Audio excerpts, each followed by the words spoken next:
ذکر کرنا اور ایسے معاشرے میں اہل بیت کا تذکرہ کرنا جہاں پر سختیاں ہوں، اہل بیت کا نام لینا جرم سمجھا جاتا ہو، جہاں پر اس طرح کا ذکر وہ گناہ تلقی کیا جاتا ہو، ایسے معاشرے میں انسان کا کمال ہوتا ہے ذکر کرنا۔ لہذا جناب خدیجہ سلام اللہ علیہا کا سب سے عظیم کارنامہ اور کمال یہی ہے کہ اس معاشرے میں آپ پورے معاشرے سے الگ ہٹ کے پیغمبر کا ساتھ دے رہی ہیں، پیغمبر کی حمایت کر رہی ہیں، جس معاشرے میں سب کے سب پیغمبر کے مخالف ہیں، حتیٰ کہ پیغمبر کے اپنے خاندان والے مخالف ہیں۔ بے شک پیغمبر اکرم صلی اللہ علیہ وسلم جب پیغام لے کر آئے ہیں، دین لے کر آئے ہیں، غار حرا سے نیچے آئے ہیں اس پہاڑی سے، تو پیغمبر کے حامیوں میں صرف 2 لوگ ہیں، ایک مردوں میں مولا کائنات علی بن ابی طالب علیہ السلام اور خواتین میں حضرت خدیجہ سلام اللہ علیہا۔ سبحان اللہ۔ اسی لیے حضور اکرم صلی اللہ علیہ وآلہ وسلم تا حیات جناب خدیجہ سلام اللہ علیہا کو فراموش نہیں کرتے کہ نہیں بھول پائے جناب خدیجہ علیہ السلام کے احسانات کو، اس لیے کہ جناب خدیجہ نے جس زمانے میں اور جس دور میں آپ کا ساتھ دیا ہے، اس دور میں آپ کا ساتھ دینے والا کوئی کھڑا نہیں ہوتا۔ آپ اس ماحول اور اس منظر کو تصور کریں جہاں خانہ کعبہ میں چاروں طرف مشرکین بت پرست کفار بیٹھے ہوئے ہوں، وہاں پہ آگے پیغمبر کھڑے ہوئے ہیں اور پیچھے مولا کائنات اور جناب خدیجہ کھڑی، 3 آدمی ہیں کل، ایک نبی ہے اور 2 اس کے جو ہے وہ امتی ہیں۔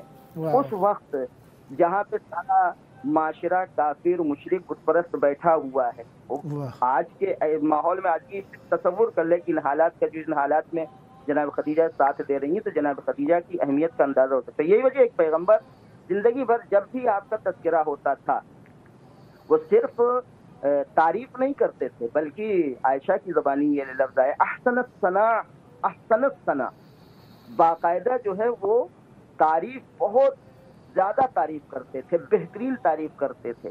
جب تذکرہ ہوتا تھا جناب خدیجہ کے احسانات کا، جناب پیغمبر کی آنکھوں میں آنسو آ جایا کرتے تھے۔ لہذا انہی احسانات ذکر کرتے ہوئے پیغمبر اکرم صلی اللہ علیہ وآلہ وسلم ارشاد فرماتے ہیں کہ اسلام کو استحکام عطا کیا ہے اگر کسی چیز نے تو وہ 2 چیز ہیں، 2 چیزوں نے اسلام کو استحکام عطا کیا، اسلام کو ثبات عطا کیا ہے، اسلام کو قوت دی ہے 2 چیزوں نے، ایک مولا کائنات کے جہاد نے اور دوسرے جناب خدیجہ علیہا کے مال میں۔ خود مولا کائنات علیہ السلام کے جہاد کے ساتھ مال خدیجہ کو قرار دینا یہ اس بات کی طرف اشارہ کرتا ہے کہ اسلام کے تثبیت میں، اسلام کے استحکام میں اور اسلام کو قوت عطا کرنے میں جس قدر مولا کائنات کے جہاد کا حصہ ہے، اسی قدر جناب خدیجہ سلام اللہ علیہا کے مال کا حصہ ہے۔ دوسری جگہ حضور اکرم صلی اللہ علیہ وآلہ وسلم فرماتے ہیں کہ جس قدر خدیجہ کی دولت اور ثروت نے اسلام کو فائدہ پہنچایا ہے، اس قدر کسی دوسری چیز نے اسلام کو فائدہ پہنچایا ہے۔ مال چند سال کہ با پیغمبر خدا جنگیدن همه جور اسلام کو فائدہ نہیں یک نامه نوشتن بزرگ۔ غالب اور بہت ہی قابل غور نقطہ یہاں پر یہ ہے کہ ہمارے معاشرے میں جناب خدیجہ کے مالی تعاون کا تذکرہ زیادہ ہوتا ہے کہ جناب خدیجہ نے اسلام کے نام پر اپنا مال قربان کیا ہے۔ اگر غور کیا جائے حضرت آیت اللہ کی تقریر میں تو آپ کو یہ جو ایک بہت ہی خاص نقطہ اس میں محسوس کیا جا سکتا ہے غور کرنے کے بعد، تو یہ کہ جناب خدیجہ نے صرف مالی مدد نہیں کی ہے پیغمبر اکرم صلی اللہ علیہ وسلم، اس لیے کہ جناب خدیجہ جہاں مالدار تھی، جہاں اس علاقے کی سب سے بڑی تاجر تھی، وہیں جناب خدیجہ کی اپنی ایک حیثیت تھی، اپنا ایک مقام تھا معاشرے میں، اپنی شہرت تھی۔ جناب خدیجہ سلام اللہ نے صرف مال نہیں دیا ہے بلکہ اپنا مقام، اپنا جاہ، اپنا جلال، سب کچھ پیغمبر اکرم صلی اللہ علیہ وسلم کی راہ میں قربان کیا ہے۔ اور جہاں مال کیا، جہاں جو ہے اپنی عظمت اور اپنا مقام اور رتبہ سب پیغمبر کی راہ میں صرف کیا ہے، وہیں جناب خدیجہ جو ہے وہ باقاعدہ اپنے جو ہے وہ اخلاقی اور سماجی حمایت سے بھی دریغ نہیں کر رہی ہیں۔ لہذا تاریخ لکھتی ہے کہ جب مکے کا عالم یہ تھا کہ پیغمبر اکرم جس وقت تبلیغ کے لیے نکل رہے تھے تو عورتیں اور بچے یہ پیچھے پیچھے پتھر مارتے ہوئے پیغمبر اکرم صلی اللہ علیہ وسلم کے پیچھے دوڑتے رہتے تھے. اور جب جناب خدیجہ یہ عالم دیکھتی تھی تو پہنچ کر آواز دیتی تھی کھڑی ہو کر کہ اگر تم لوگ باز نہیں آتے ہو تو میں اپنے قوم و قبیلے کے ساتھ تم لوگوں سے مقابلے کے لیے تیار ہو جاؤں گی, لہذا تم لوگ اپنی حرکتوں سے باز آ جاؤ. یعنی خلاصہ یہ کہ اگر ہم اپنے محاورے کی زبان میں یہ کہیں کہ جناب خدیجہ نے اسلام کا ابتدائی زمانے میں, جس زمانے میں اسلام کو شدید ضرورت تھی, اس زمانے میں جناب خدیجہ نے دامے درہمے سخنے ہر اعتبار سے اسلام کی مدد کی ہے. اسی لیے آج اسلام جو ہمارے درمیان پھیلا ہوا ہے اور پھلا پھولا ہے, اس کے شگفتہ ہونے میں اور اس کے وسعت میں جناب خدیجہ سلام علیہ کا بہت بڑا احسان ہے. واہ واہ سبحان اللہ سبحان اللہ. اس نقطے کو یہیں پہ ختم کرتے ہیں چونکہ ہمیں احساس ہو رہا ہے کہ ٹائم اب ہمارے پاس کم بچا ہوا ہے. ایک دوسرا بہت ہی خاص نقطہ جس کو میں نے حضرت آیت اللہ کی تقریر سے اتخاذ کیا ہے وہ یہ کہ عورتوں کے درمیان تقریر کر رہے تھے تو عورتوں کو انہوں نے کچھ خاص نصیحت کی ہے. البتہ یہ جو نصیحت ہے عورتوں کے لیے وہ صرف عورتوں سے مخصوص نہیں ہے, لیکن اور آپ نے عورتوں کو مخاطب کر کے, ان خواتین کو مخاطب کر کے نصیحت فرمائی ہے.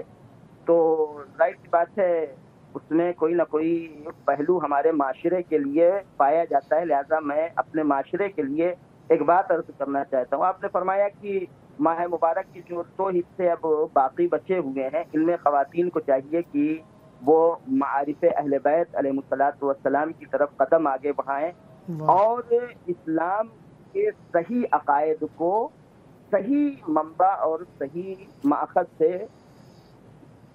لیں, مطالعہ کریں.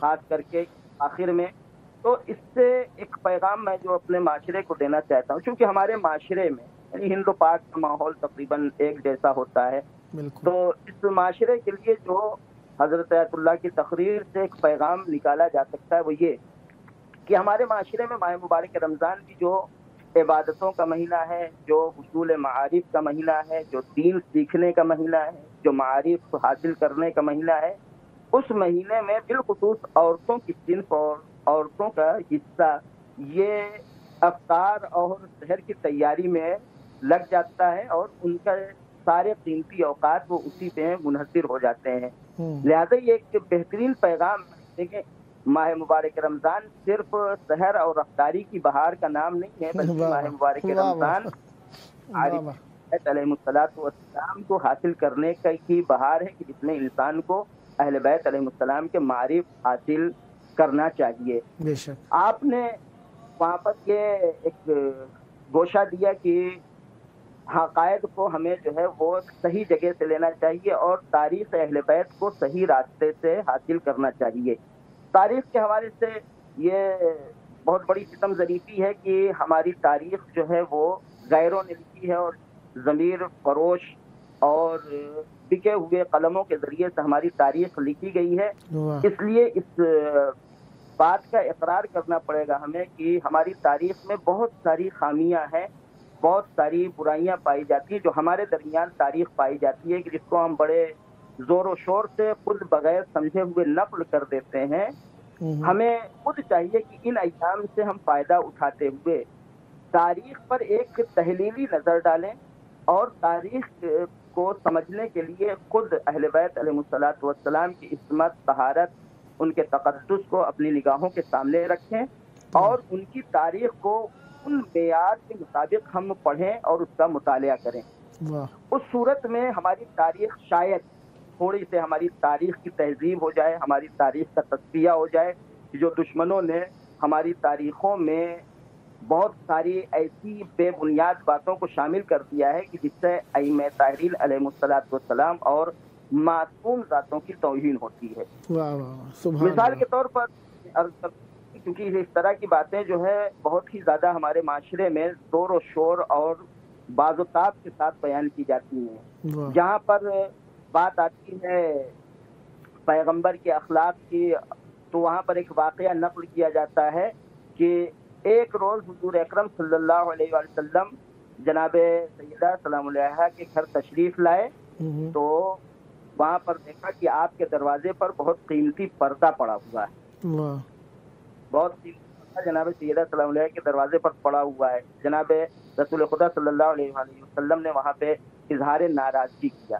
ہم تو اسے جو ہے وہ پیغمبر اکرم صلی اللہ علیہ وسلم کے اخلاق کے طور پر پیش کر دیتے ہیں، لیکن دوسرے رخ سے ہم یہ نہیں سمجھتے ہیں اس منزل پر کہ جناب سیدہ سلام علیہ کے پاس اولاً یہ کہ آپ کے پاس اتنا قیمتی پردہ آیا کہاں سے، آپ کے پاس جو کچھ قیمتی چیزیں آتی تھی اس تو اسلام کی راہ میں آپ لوگ قربان کر دیا کرتے تھے. دوسرے جو پیغمبر جان ہو وہ پیغمبر اس کے جو ہے مجبور نہیں ہے، وہ انتظار نہیں کرے گی کہ پیغمبر آ کے ہمیں ٹوکیں تب ہم یہ کام نہ کریں. واہ سبحان اللہ. ظاہراً تھوڑا سا دقت ہو گئی، 1 منٹ. تصویر واضح ہے؟ جی جی بسم اللہ بسم اللہ. بہت پیارا بیان دے رہے ہیں آپ. تو اس سلسلے میں نے کہا کہ ہمارے یہاں تاریخ کی تہذیب کی ضرورت ہے. تاریخ کو فلٹر کے ذریعے سے ہمیں حاصل کرنا چاہیے. بہت سارے واقعات ہیں اس سلسلے میں، ہمارا یہاں پہ نقط و نظر ہے. جناب مسلم کے داستان میں جناب محمد حنفیہ کے جو قصے کہانیاں اخلاقی طور پر بتائے جاتے ہیں، ایک طرف مولا کائنات مثلا ہم اخلاق بیان کرتے ہیں، دوسرے طرف جناب محمد حنفیہ کی توہین کر جاتے ہیں. کہیں کہیں تو حد یہ ہے کہ جناب عباس علیہ السلام کی فضیلت بیان کرنے کے بجائے اب اپنے اعتبار سے فضیلت بیان ہوتی ہے، لیکن اگر اس پر غور کیا جائے تو وہ فضیلت نہیں ہوتی بلکہ کسی نہ کسی اعتبار سے منقصت ہوتی ہے. تو تاریخ کو ہمارے یہاں تحلیلی نظر سے دیکھنے کی ضرورت ہے، کیونکہ تاریخ یہ بات ماننی پڑے گی تاریخ دشمنوں نے. دوسرا مسئلہ جو آتا ہے وہ عقیدے کا ہے. آپ نے اشارہ کیا کہ ہمارے عقائد جو ہیں وہ صاف ستھرے اور کہتے ہیں کہ ایک ایسے سرچشمے سے ہمیں عقائد لینا چاہیے کہ جو چشمہ جو ہے وہ صاف و شفاف ہو اور اس میں کسی طرح کی آلودگی نہ پائی جاتی. خالص ائمہ طاہرین علیہ السلام سے ہمیں عقائد لینے چاہیے، کیونکہ اس سلسلے میں امام معصوم علیہ السلام، امام باقر علیہ السلام فرماتے ہیں کل ما لم یخرج من هذا البیت فهو باطل. یہ قاعدہ جو ہے یہ سمجھ لیں مطلق ہے. ہر چاہے وہ اس کا تعلق عقیدے سے ہو، چاہے عرفانی مسئلے سے ہو، چاہے اخلاقی مسئلے سے ہو، جو کچھ بھی جس بات کا بھی سر سلسلہ اہل بیت علیہ السلام کے دروازے تک نہ جائے وہ سلسلہ باطل ہے. لہذا آج ایک ہمارے معاشرے میں سب سے بڑا مسئلہ یہ ہے کہ ہمارے معاشرے کا ایک اہم اور سب سے بڑا مسئلہ یہ ہے کہ ہمارے درمیان ایک بات رائج ہو گئی ہے، وہ یہ کہ ہم جو ہے وہ عقائد میں تقلید نہیں کر سکتے.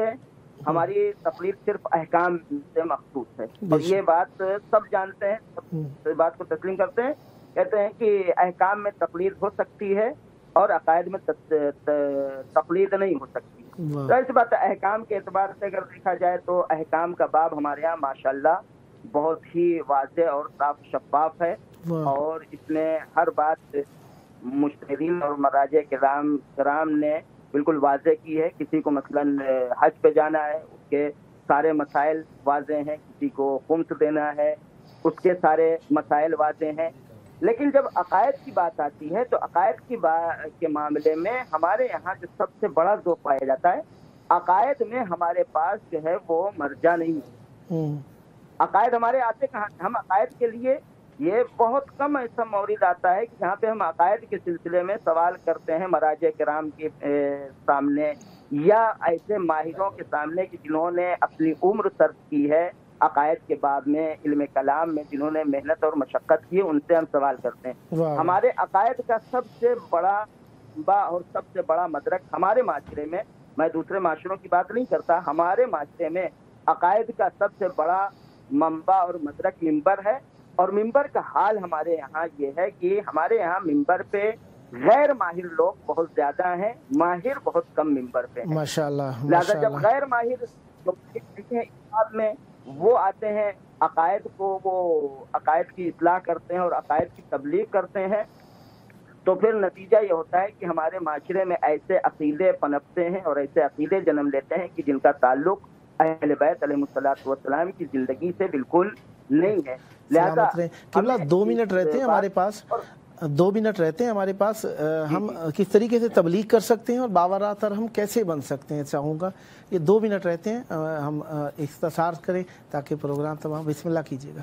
آج دنیا میں تبلیغ کا جو ہے وہ سب سے بہترین ذریعہ یہی ملٹی میڈیا ذرائع ہیں. سوشل میڈیا یہ بہترین ذرائع ہیں دین کی تبلیغ کے لیے، کہ جہاں سے ہمارے پاس شبہات آتے بھی ہیں، جہاں سے ہم شبہات کا جواب بھی دے سکتے ہیں.